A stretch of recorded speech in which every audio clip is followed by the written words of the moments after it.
7 de la mañana con 49 minutos, como todos los martes. Mario Maldonado, te mando un abrazo totote. Qué gusto saludarte. ¿Cómo estás, Mario?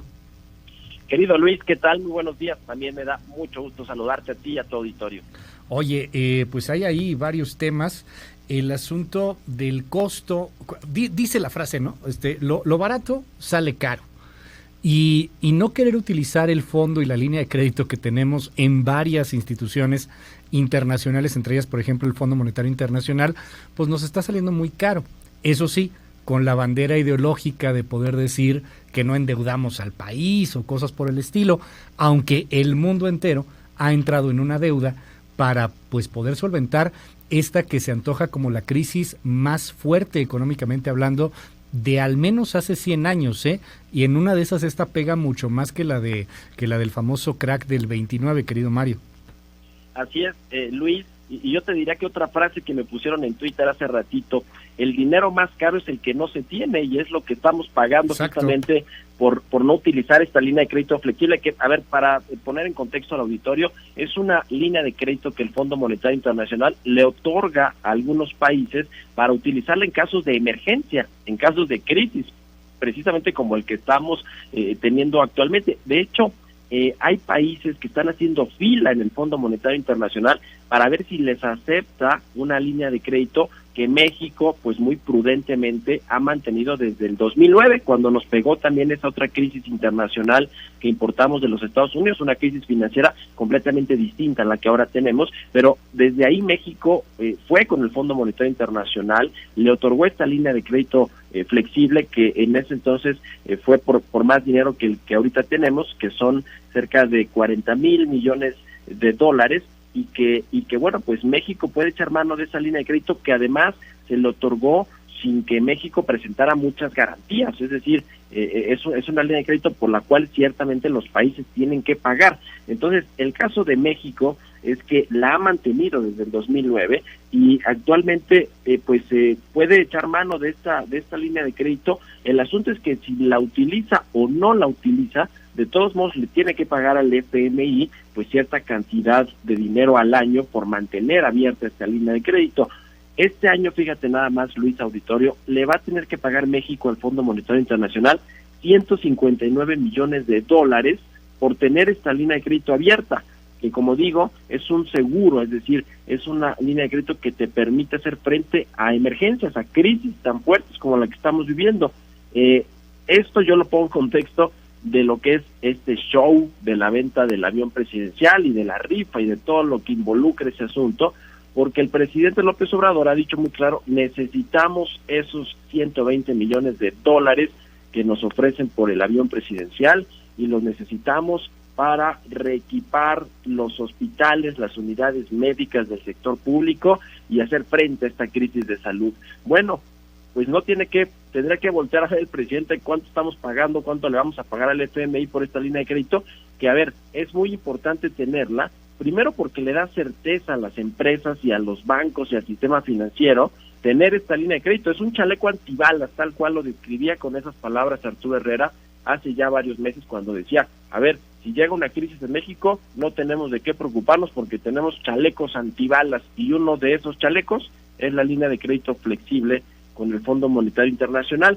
El asunto es que, bueno, pues no se usa, y no solo no se usa, y la economía mexicana sigue cayéndose a pedazos. Este próximo jueves se va a reportar el dato de la caída de la actividad económica para el segundo trimestre del año, donde ya impactó completamente el coronavirus, y va a ser un desplome de casi 20% del Producto Interno Bruto, un desplome histórico. Y bueno, pues a pesar de esto, de los desempleados, que ya nos decía ayer el Coneval, de estos casi 13 millones de personas que están en pobreza laboral, es decir, que sus ingresos por su trabajo no les alcanzan para pagar la canasta básica de alimentos, todas estas empresas quebradas, los desempleados del sector formal y del sector informal, pues todos estos personas que se están quedando desamparados completamente, porque el gobierno federal con la mano en la cintura dice, tengo una línea de crédito de más de 40,000 millones de dólares, de casi 47,000 millones de dólares, con tasas además preferenciales, porque el argumento de la Secretaría de Hacienda es,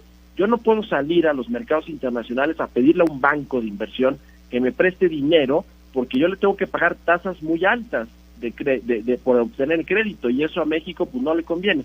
La línea de crédito del Fondo Monetario Internacional tiene tasas mucho más bajas de las que Hacienda tendría que buscar en los mercados internacionales. Entonces, no es tampoco una excusa no usarla, pero pues no la va a usar. Todo parece, digamos que todo y nos indica que el presidente no va a cambiar su narrativa, no va a usar esta línea de crédito, y México de todos modos tiene que pagar 159 millones de dólares. El asunto, y nada más para terminar el comentario, Luis, es que a pesar de que la promesa presidencial o de Andrés Manuel López Obrador cuando era candidato a la presidencia, de que México no se va a endeudar con este gobierno, no va a aumentar la deuda pública, ya no se va a cumplir. El año pasado, digamos que entrando el sexenio más bien del presidente López Obrador, la deuda pública de México era más o menos el 49% del PIB, del Producto Interno Bruto, que era una deuda alta pero razonable. Vamos a terminar este 2020 con una deuda de casi 60% del PIB, como consecuencia de la caída de la actividad económica, de la depreciación del peso y de la falta de ingresos tributarios para cumplir pues con el presupuesto y con todo lo que tiene que hacer frente el gobierno federal. Así que pues diga lo que diga el presidente, y no usando esta línea de crédito y no saliendo a los mercados a endeudarse, la deuda pública de México va a crecer. Y lo peor, Mario, es que inclusive todo esto termina por pegarle a los mismos programas de la Cuarta Transformación. O sea, el hecho de que no tengas dinero, el hecho de que no tengas liquidez, de que no tengas la posibilidad de hacer frente a los compromisos, pues va haciendo que tengas que echar para atrás algunas de las ofertas que habías puesto sobre la mesa para la gente. Una de ellas, por ejemplo, el tema del Banco del Bienestar, ¿no? Al final ya no se van a hacer los cajeros como eran, hubo un rollo ahí con las licitaciones, con quienes estaban al frente de la construcción de, bueno, quienes van a construir los bancos de bienestar, pues son obviamente los militares, pero también pues con el asunto de los cajeros automáticos, hombre. Ahí sí que hubo gato encerrado, mi querido Luis. Era una de las licitaciones más importantes de este gobierno, y sobre todo más importantes porque pues el enfoque se supone de esta administración es el tema de los programas sociales, de los más pobres, los que menos tienen. Esta licitación y esa era la idea de instalar cajeros automáticos del Banco del Bienestar para distribuir los apoyos sociales en todos estos lugares que están apartados y que antes ciertamente había mucha corrupción porque el dinero se entregaba en efectivo, y pues ya te imaginarás ahí todo lo que se puede hacer con quienes lo entregaban. El asunto de instalar 8,000 cajeros automáticos del Banco del Bienestar, decidieron que fuera una empresa privada hacer una licitación y que un grupo de empresas los construyeran. Esta licitación se lanzó hace más o menos 7-8 meses, y el asunto es que sí la ganó una empresa que se llama Bitcolmex, pero esta empresa, sus accionistas eran ni más ni menos que Carlos Cabal Peniche, este personaje tan oscuro, déjame decirlo, y tan polémico del sexenio de Carlos Salinas de Gortari. Fue su banquero, lo encumbró Carlos Salinas de Gortari, este exbanquero Carlos Cabal Peniche, asociado con otro empresario que se llama Alejandro del Valle, cercano al grupo Atlacomulco. Imagínate, mi querido Luis, ellos formaron esta empresa, entraron a la licitación, la ganaron, y resulta que después a mí me da la impresión que el presidente se dio cuenta de que pues caray, está muy raro, quiénes son estos personajes, cómo obtuvieron esta licitación, y resulta que después el Banco del Bienestar la cancela, a pesar de que ya se las había entregado, decide cancelar esta licitación, da por terminado este contrato, y obviamente esta empresa dice, bueno, oye, a ver, yo ya lo había ganado, me voy a amparar.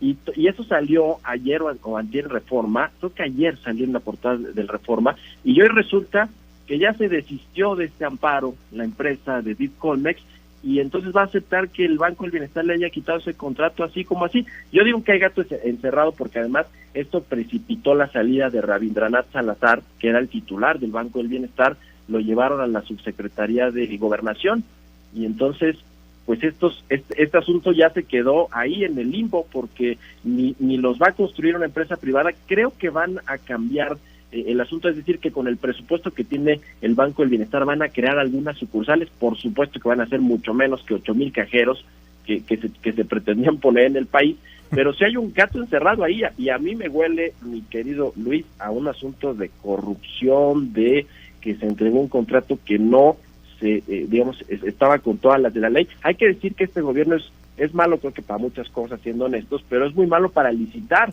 Todo lo ha adjudicado directamente casi, o sea, lo que se criticaba en los gobiernos pasados, este gobierno lo está haciendo, y es que licita muy mal y por eso tiene que adjudicar directamente ya sobre las rodillas o de forma expresa los contratos. En fin, este asunto del Banco del Bienestar, como tú dices, era para una empresa privada que a lo mejor pudo haber salido bien, pero quizá por malos manejos que hubo ahí en la licitación se terminó cancelando, y ahora pues quién sabe si tendrá dinero el Banco del Bienestar para poner estos cajeros. O sea, hasta la idea inicial era bastante alocada, o sea, 8,000 cajeros, querías tener más sucursales que todos los bancos de la banca privada juntos, ¿no? Más o menos era el tema que estaba ahí, y pon al ejército a construirlos también. Pues obviamente desde la idea inicial pues te iba a generar un contrato que iba a tener pues muchas posibilidades de tener ahí vicios de corrupción. Era irrealizable desde la totalmente. idea. Y la banca privada, la banca comercial decía, a ver,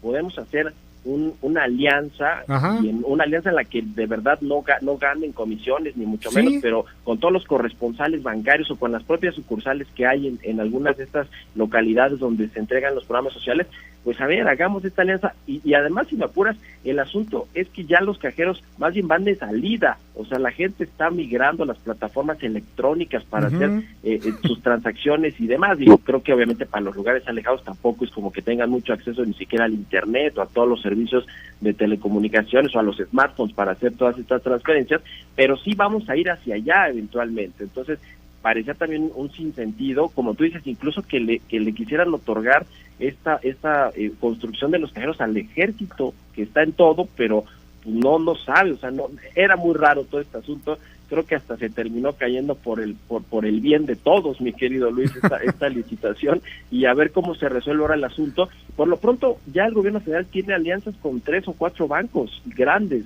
e importantes para distribuir los recursos de los programas sociales, es decir, sí está funcionando esta alianza que ya tiene de facto el gobierno con la iniciativa privada, con los bancos privados. Esta idea de una licitación multimillonaria, porque eran 10,800 millones de pesos de esta licitación de 8,000 cajeros, pues creo que no tenía mucho sentido, y luego se metieron ahí 2 personajes ligados con Carlos Salinas de Gortari y con el grupo Atlacomulco, pues era obvio que se iba a caer cuando el presidente supiera. A mí me dio esa impresión y la canceló casi sin decir por qué, De pronto dio por terminado la adjudicación del contrato y hasta ahí se quedó. Te digo que la empresa se amparó y después se desistió del amparo, y parece que ahí va a quedar todo el asunto. Ayer se lo preguntaron, por cierto, al presidente López Obrador, pero dijo que estaba más ocupado con el tema del avión presidencial y no respondió. Yo no sé si en una de esas retoman la pregunta, pero ayer le preguntó la reportera del Reforma por qué había pasado esto con ese contrato y qué iba a suceder ya pues con los cajeros. No contestó el presidente, a ver si resuelve esa duda más adelante. Mil gracias, Mario Maldonado. Te seguimos en tus redes. ¿Cuáles son? Con mucho gusto, mi querido Luis. En Twitter estoy @MarioMal y también en @El CIO, toda la información económica y financiera. Mil gracias, Mario Maldonado. Son las 8 de la mañana con 1 minuto. Hacemos una pausa. Regresamos.